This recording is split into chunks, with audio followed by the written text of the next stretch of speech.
Someone in your life is manipulating you right now, not with obvious threats or visible control, but with psychological tactics so subtle you don't even realize it's happening.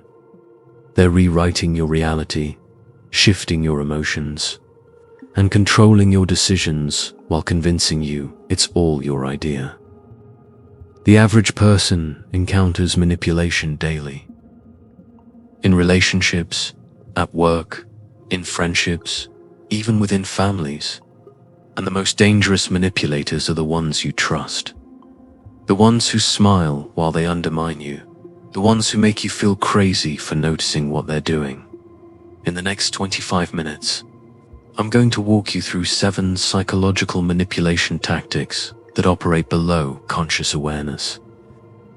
How to recognize them, why they work, and most importantly, how to protect yourself.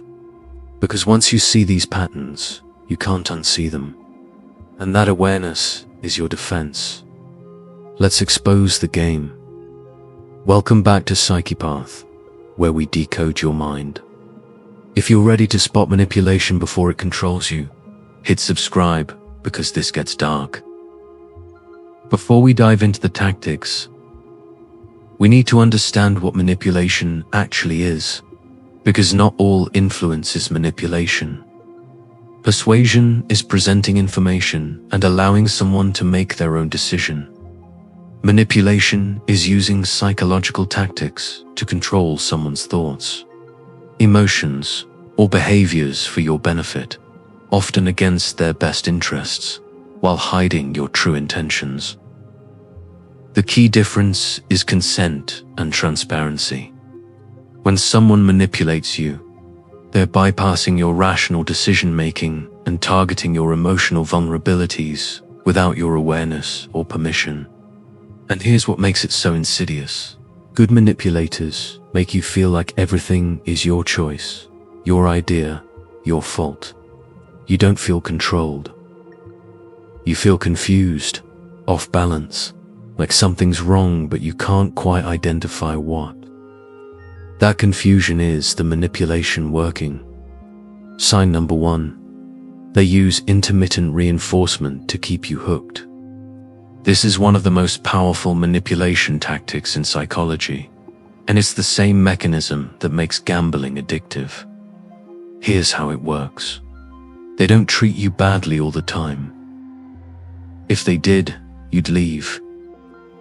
Instead, they alternate between kindness and cruelty, warmth and coldness, attention and neglect in an unpredictable pattern. Sometimes they're loving, supportive, making you feel special and valued. Other times they're critical, distant, or outright cruel.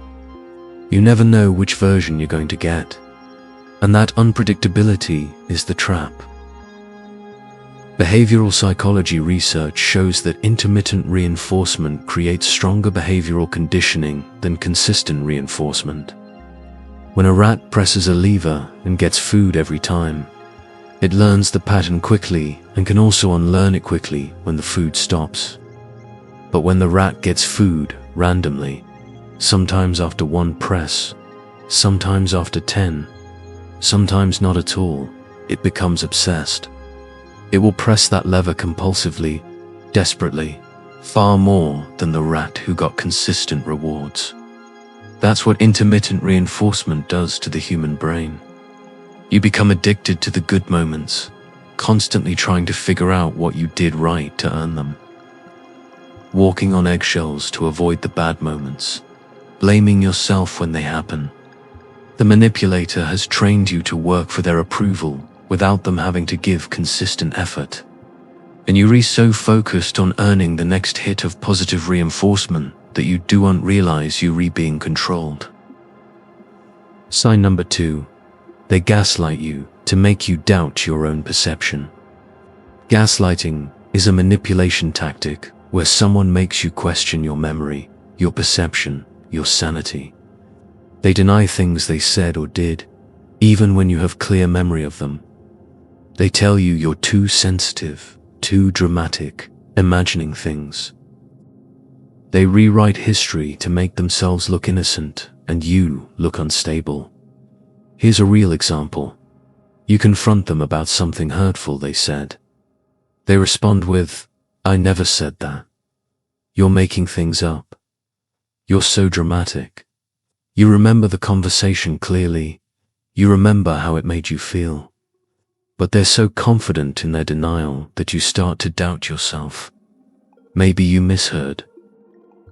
Maybe you're overreacting. Maybe you are too sensitive. That doubt is the goal. Once they plant that seed of self-doubt, you stop trusting your own judgment. And when you can't trust yourself, you become dependent on their version of reality. Gaslighting works because the human brain is actually not great at perfect recall. Memory is reconstructive, not reproductive. We remember the gist of things, and our brain fills in details. Manipulators exploit this. They introduce enough doubt that your brain starts to second-guess itself. Over time, this destroys your confidence and makes you easier to control, because you're constantly seeking their validation of what's real. Sign number 3. They use guilt and obligation to control your decisions. Master manipulators are experts at making you feel guilty for setting boundaries, saying no, or prioritizing your own needs. They weaponize your empathy and sense of responsibility. It might sound like, "After everything I've done for you, this is how you treat me."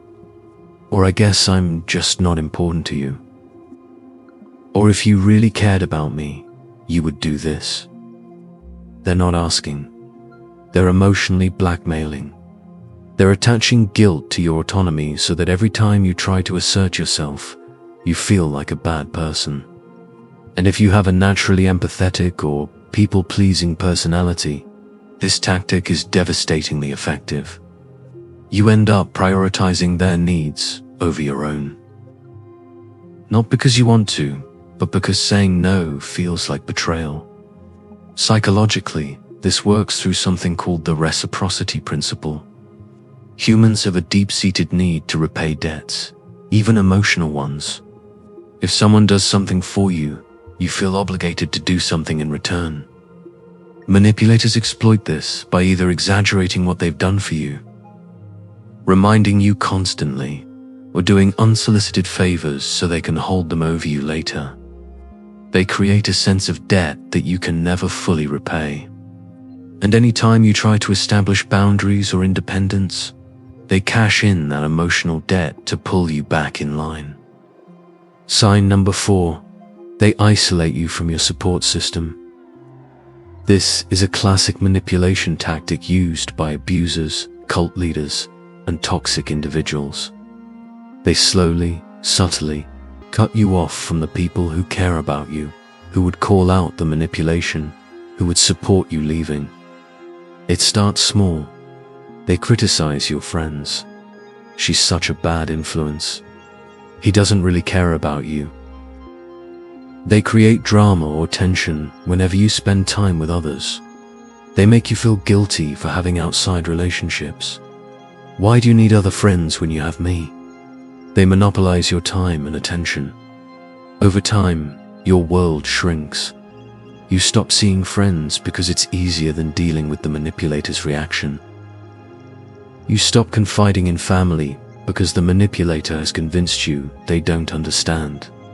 And eventually, you're isolated.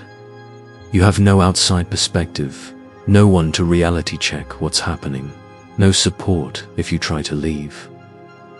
This isolation is strategic. It removes witnesses.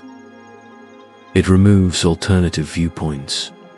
It makes you completely dependent on the manipulator for social connection, validation, and reality checks. And when you have no one else, you're far more likely to tolerate unacceptable behavior because leaving means being completely alone. Sign number 5. They play the victim to avoid accountability. No matter what they do, no matter how hurtful or destructive their behavior, they somehow always end up being the victim in the story.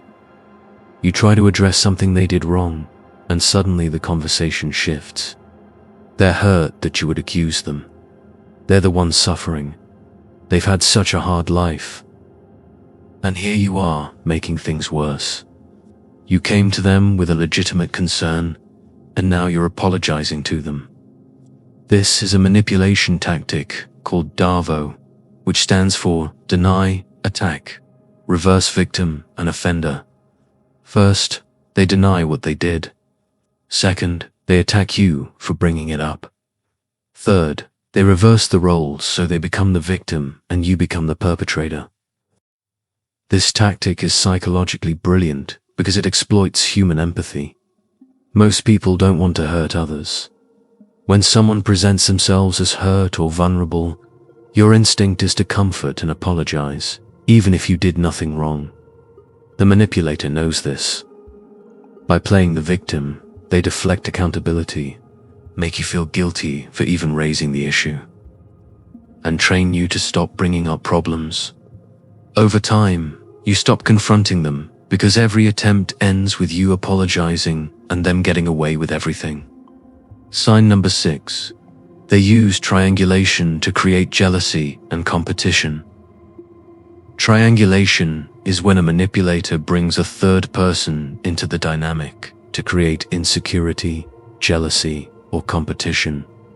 They might constantly compare you to someone else. Why can't you be more like her? They talk about how much another person appreciates them, understands them, or makes them happy, implying you're falling short. They might keep an ex lingering in the background, mentioning them casually to make you feel replaceable. Or they might pit two people against each other, telling each person different stories so you're competing for their approval or attention. The psychological purpose of triangulation is to destabilize you. When you feel like you're in competition, you work harder for their validation. You become desperate to prove you're good enough, worthy, irreplaceable. Your focus shifts from evaluating whether they're treating you well to proving yourself to them. This tactic also serves to isolate you further.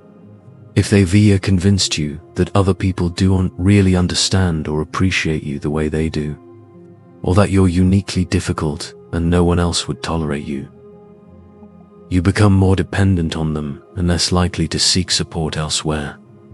Sign number 7. They use love bombing and future faking to hook you. This tactic is most common at the beginning of relationships, romantic or otherwise. But it can happen anytime a manipulator wants to reel you back in. Love bombing is overwhelming you with affection, attention, praise, and promises. They're intensely interested in you, constantly texting, showering you with compliments, making grand gestures, talking about the amazing future you'll have together. It feels incredible. It feels like you've finally found someone who truly sees you, values you, understands you. But here's the trap. Love bombing isn't about you. It's about creating a baseline of intensity that they can later withdraw to control you. Once you're hooked, once you're emotionally invested, the love bombing stops. The intensity disappears, and you spend the rest of the relationship trying to get back to that initial high, doing whatever it takes to earn back that level of attention and affection. Future faking is a related tactic where they make elaborate promises about the future to keep you invested. We're going to travel the world together. I'm going to marry you. We'll start a business. I'll change. Things will get better. These promises are designed to keep you holding on, tolerating present mistreatment because you're focused on the potential future. But that future never comes.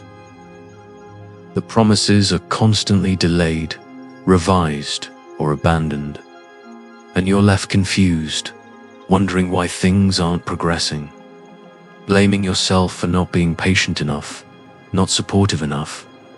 The manipulator has no intention of keeping these promises. They're just tools to maintain your investment. Now let's talk about why manipulation works so effectively. It targets fundamental human psychological needs. The need for connection and belonging. The need for validation and approval. The need to believe we're good people who don't hurt others. Manipulators exploit these needs by creating situations where meeting these needs requires you to ignore your boundaries, betray your values, or sacrifice your well-being. They also exploit cognitive biases. The sunk cost fallacy makes you stay because you've already invested so much time, emotion, or resources. The confirmation bias makes you focus on the rare good moments and dismiss the pattern of bad ones. The normalcy bias makes you downplay red flags because you can't believe someone you care about would intentionally harm you. And the fundamental attribution error makes you blame yourself for the problems in the relationship rather than recognizing their behavior as abusive. Here's something critical to understand. Not all manipulators are consciously malicious. Some people manipulate because it's the only relationship model they learned. They grew up in manipulative environments, and this behavior is normalized for them. They're not evil masterminds twirling mustaches. They're people with unresolved trauma, personality disorders, or severe insecurity using the only tools they know to meet their needs. This doesn't excuse the behavior. It doesn't mean you should tolerate it. But it does mean that calling someone out as a manipulator might not lead to the dramatic realization you expect. They might genuinely believe they're the victim. They might not have the self-awareness to see their patterns, and you can't fix them.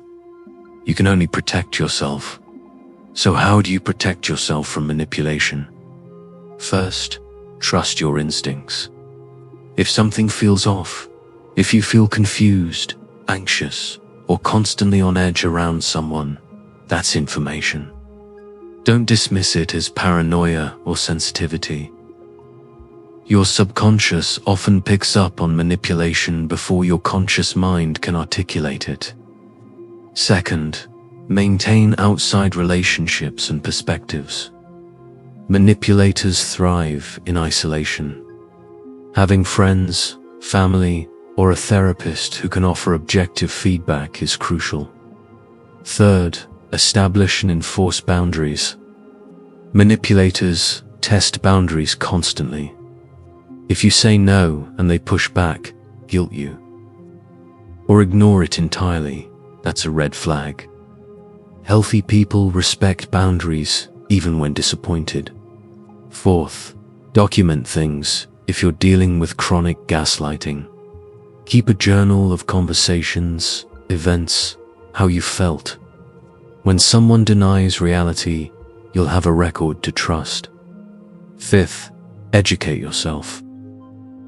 The more you understand about manipulation tactics, the easier they are to spot. And finally, be willing to walk away.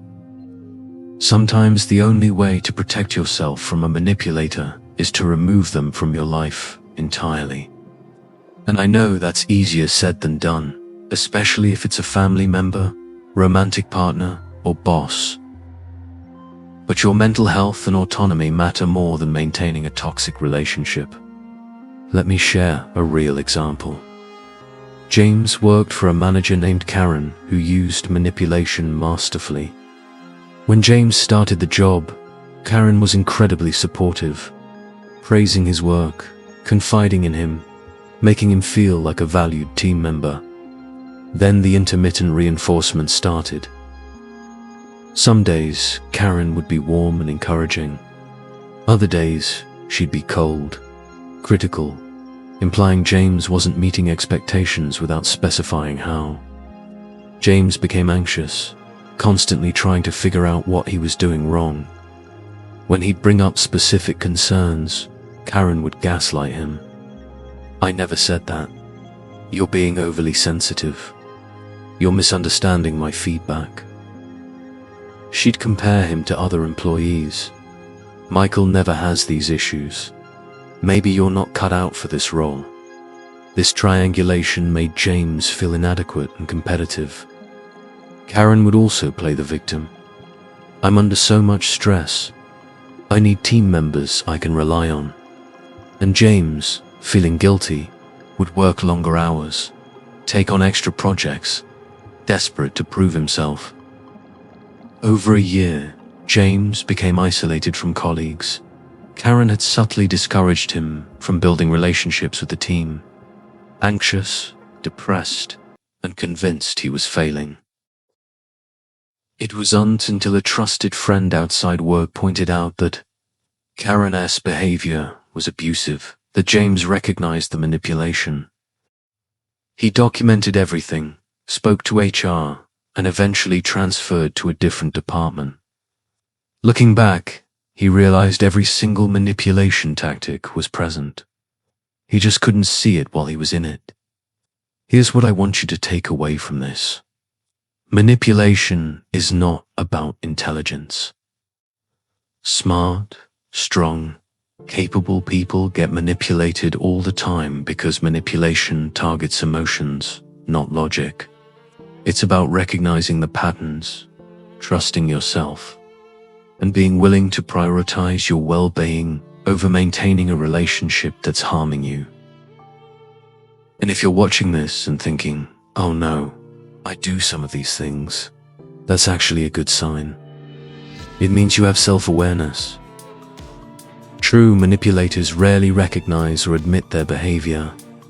If you're concerned you might be manipulative, work with a therapist to understand where these patterns come from and learn healthier ways to meet your needs. So here's your challenge. Think about the relationships in your life. Are there people who leave you feeling consistently confused, anxious, or diminished? People where you're always walking on eggshells or questioning yourself. You don't have to confront them today. Just notice the patterns. Awareness is the first step to freedom. And if this video helped you see something you've been denying, the next one breaks down how to leave a toxic relationship safely. Because recognizing manipulation is one thing, getting out is another. Hit subscribe, turn on notifications, and remember, you're not crazy. You're not too sensitive. You're seeing clearly, and that's power.